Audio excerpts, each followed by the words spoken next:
Stop me if you've heard this before, but turnovers, missed free throws, some frustrating second half performances all culminated in the Hoosiers dropping another winnable game on the road on Thursday, this time to Iowa. We're going to recap it, we're going to vent together, and then we're going to talk about a women's team that pulled out an impressive win as well today.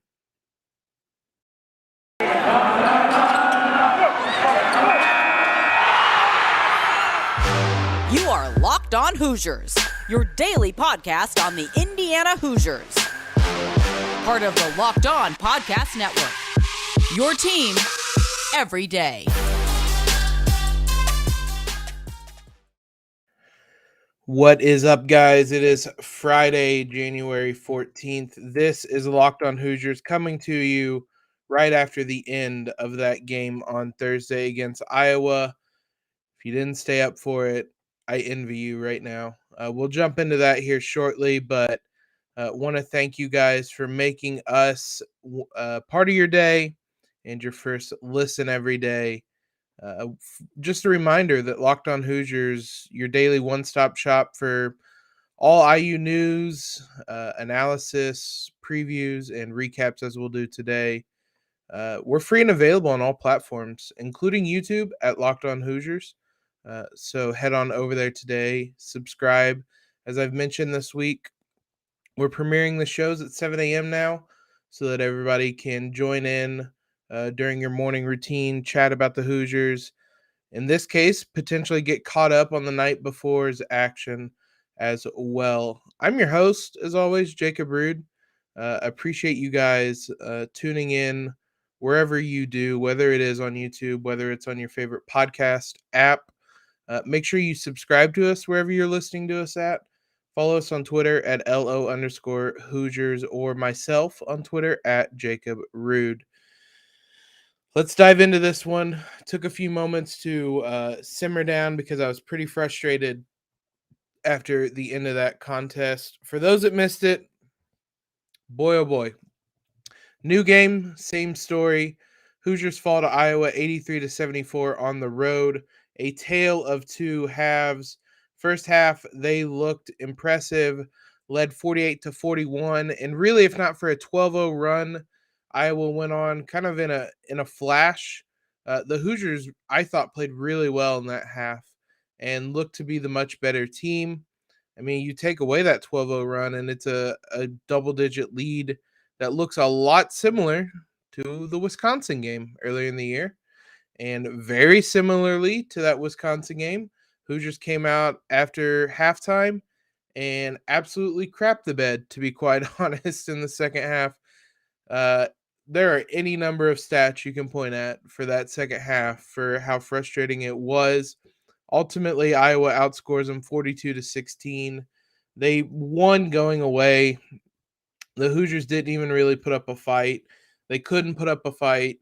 They briefly made it seem like they were going to do so in the final minute and promptly turn the ball over on the biggest possession of the game.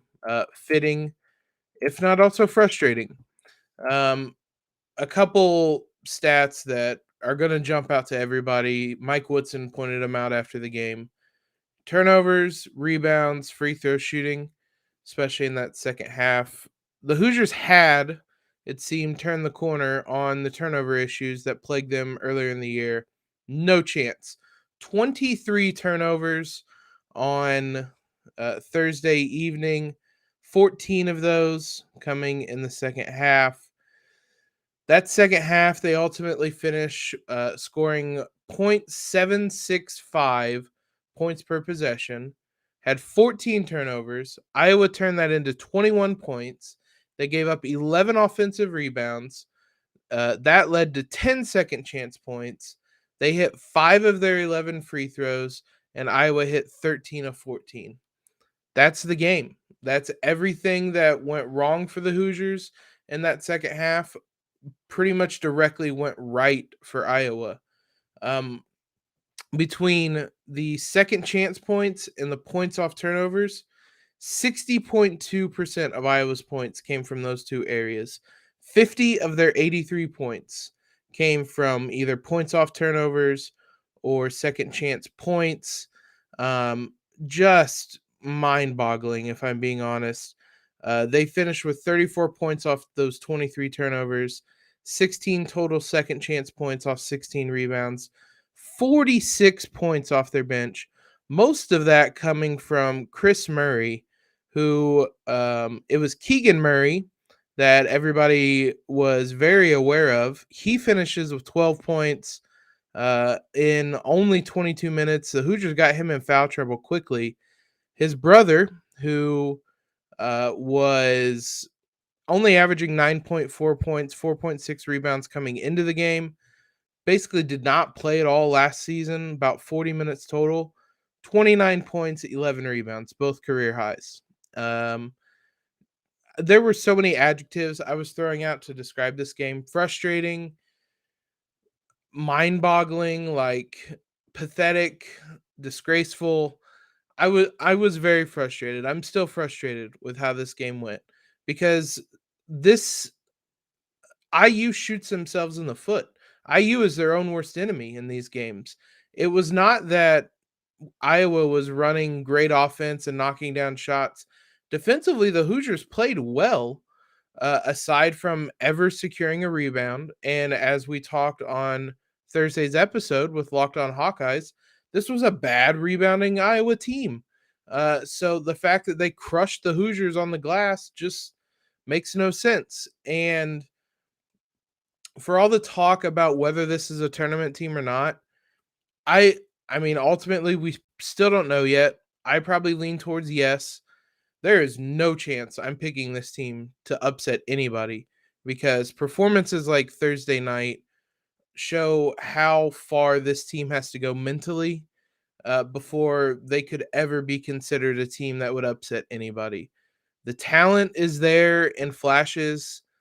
Mentally, this team makes so many mistakes. This is not the type of team that upsets anybody. Just so frustrating to watch a game like this because the Hoosiers are literally throwing the game away on a night like this, throwing the ball to the opponent time and time again. And Trayce and Race did all they could on the night.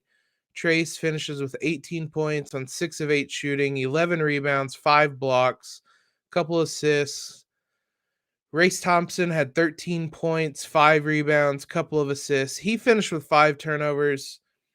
He was he Mike Woodson tried to use him as a ball handler in the backcourt because our point guard play was so bad. And that's what we're going to talk about next. I know everybody is probably waiting for me to mention Rob Fennessy and Xavier Johnson. We're saving that for a whole segment by itself because this feels like a breaking point with these two on Thursday night.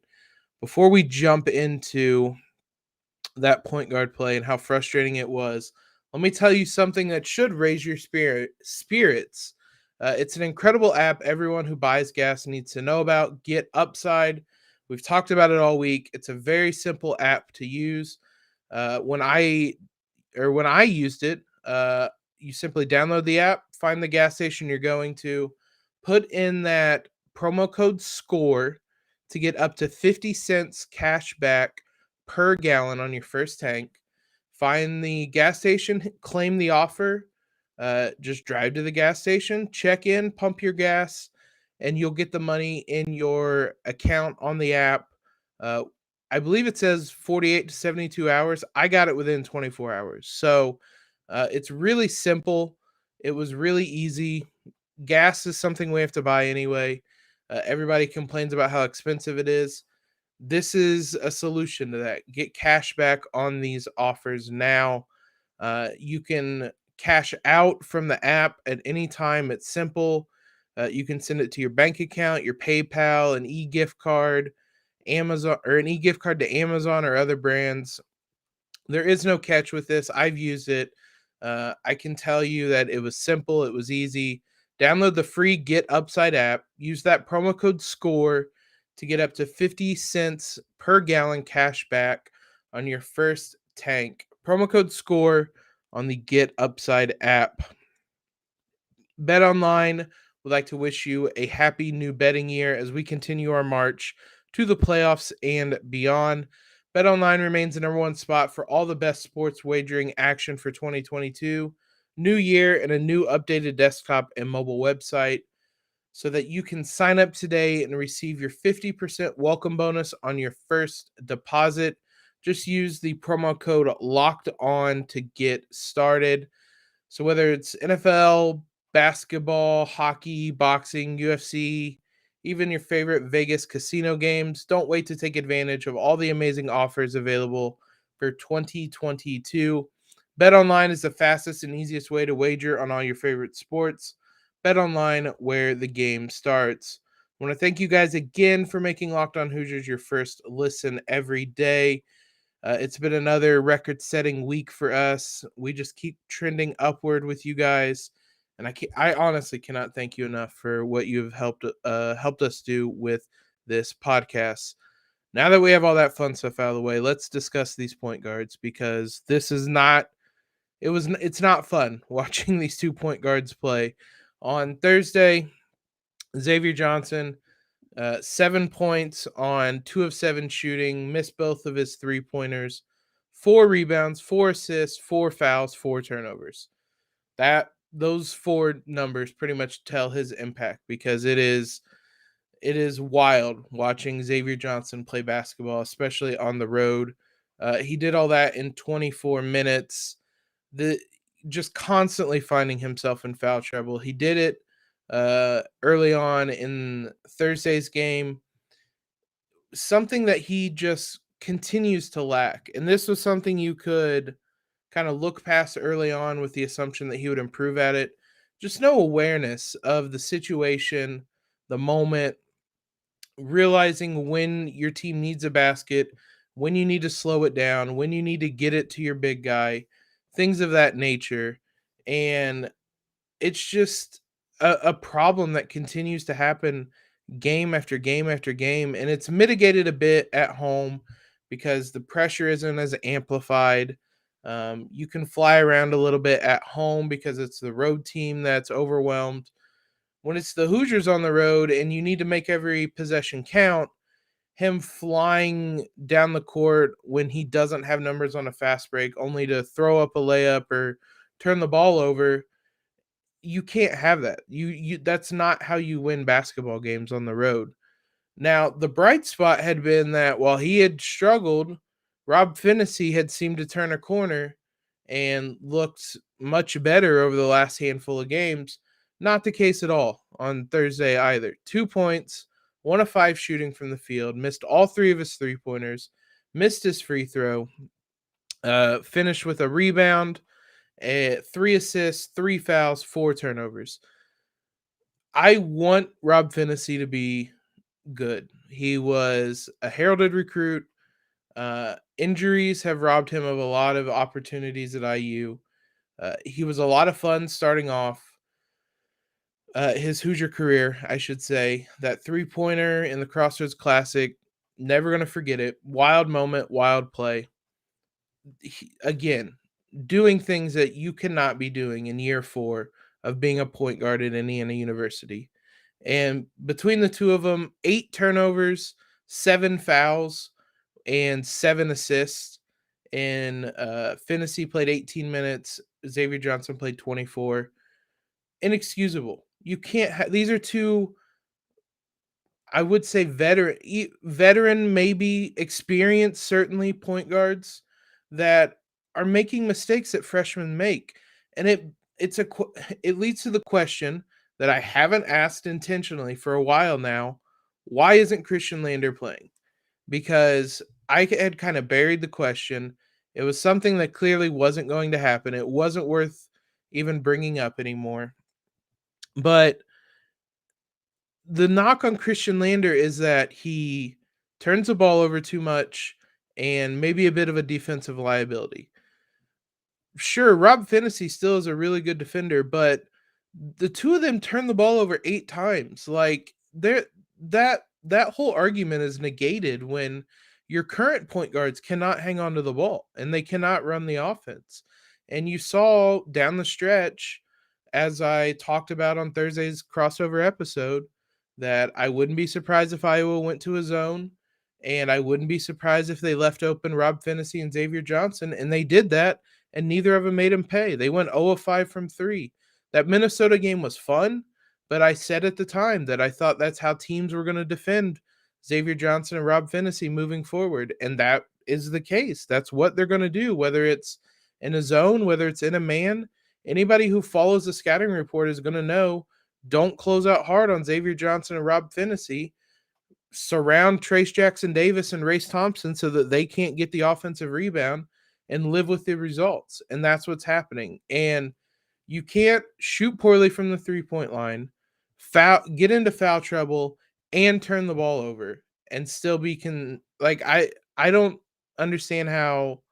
I mean, the Hoosiers don't have other options. That's the problem. And other than Christian Lander, who, again, for whatever reason, is just like underneath Mike Woodson's doghouse at this point. He's so far buried into it.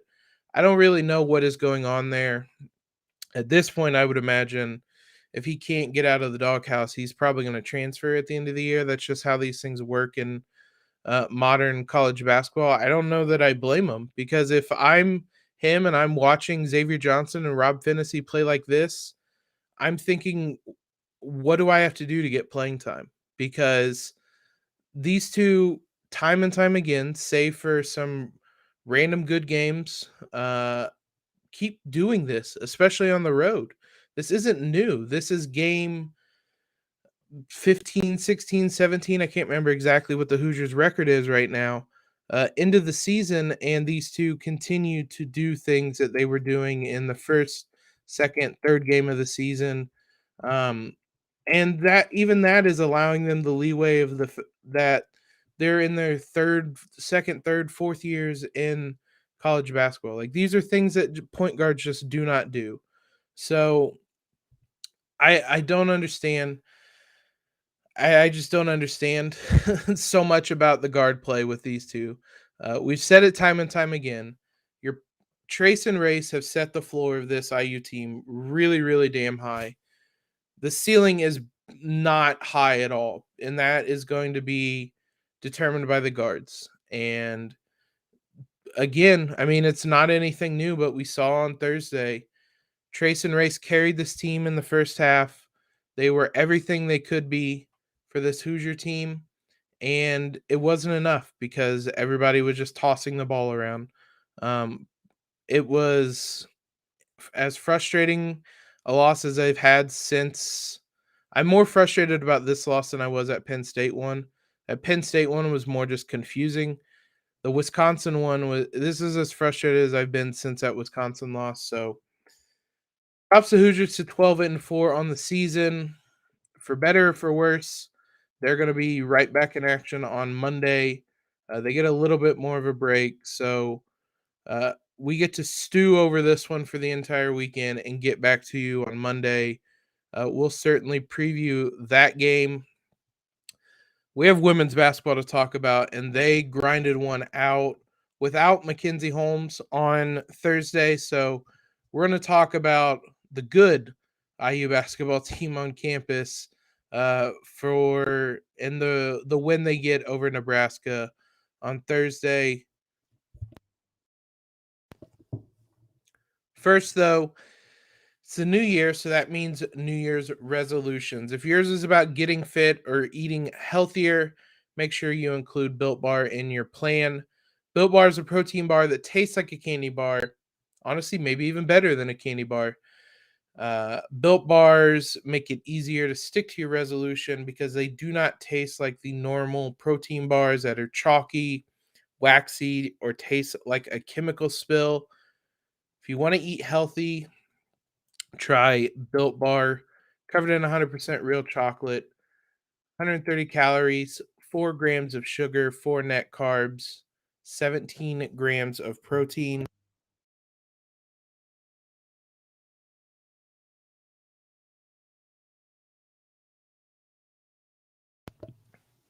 Compare all that to a candy bar, whatever your favorite one is, it's going to be much better for you. And the best part is that there is so many flavors for you to choose from. Whether it's cookies and cream, my personal favorite, coconut almond, peanut butter brownie, raspberry, salted caramel, everything in between. They're always releasing limited time flavors. So head on over to built.com, see what's new, pick out your favorites, then use the promo code LOCKED15 for 15% off your order. That's promo code LOCKED15 for 15% off at built.com.